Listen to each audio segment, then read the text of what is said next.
مذہب اور انسان کے بارے میں جاننے کے لیے اس چینل کو سبسکرائب ضرور کیجیے گا۔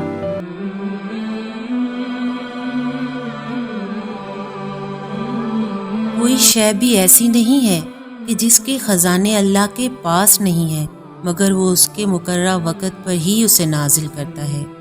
اللہ فرماتے ہیں کہ میرے بندوں کو یہ خبر دو کہ میں بخشنے والا اور مہربان ہوں۔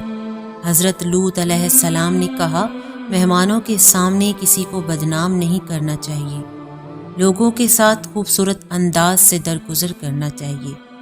اللہ کے نافرمان لوگوں کے پاس اگر کچھ دنیا کی نعمت ہے تو ان کی طرف نگاہ اٹھا کر نہ دیکھیں اور دیکھ کر ہرگز رنجیدہ نہ ہوں۔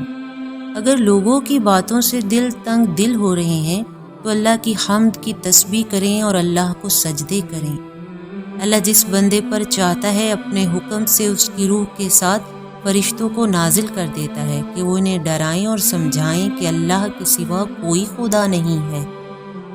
شکر گزار بننے کے لیے اللہ کے فضل و کرم کو اپنے ارد گرد تلاش کریں۔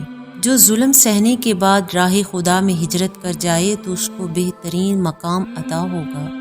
اگر کچھ نہیں جانتے ہو تو ان لوگوں سے دریافت کیا کرو جو جاننے والے ہیں۔ کسی پر اللہ کا عذاب اچانک نازل ہو جاتا ہے، کسی کو چلتے پھرتے گرفتار کر لیا جاتا ہے تو کسی کو ڈرا ڈرا کر دھیرے دھیرے گرفت میں لیا جاتا ہے۔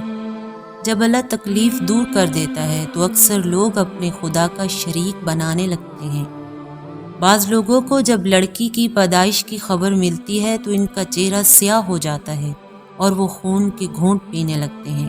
اگر خدا لوگوں پر ان کے ظلم کا فوراً مواخذہ کرنے لگتا تو روئے زمین پر ایک بھی چلنے والا نہ رہتا، لیکن وہ سب کو ایک وقت تک ڈھیل دیتا ہے۔ پینے والی سب سے خوشگوار چیز دودھ ہے، شہد میں تمام لوگوں کے لیے شفا کا سامان ہے۔ بے شک اللہ عدل، احسان اور قربت داروں کے حقوق کی ادائیگی کا حکم دیتا ہے۔ جب وعدہ کرو تو پورا کرو اور اپنی قسمیں مت توڑو۔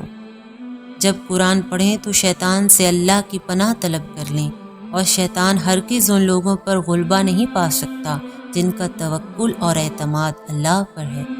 اگر اللہ کی عبادت کرتے ہو تو اس کی نعمتوں پر اس کا شکریہ بھی ادا کرتے رہو۔ اللہ کے راستے کی طرف حکمت اور اچھی نصیحت کے ذریعے دعوت دینی چاہیے، اور بحث اس طریقے سے ہونی چاہیے جو بہترین ہو۔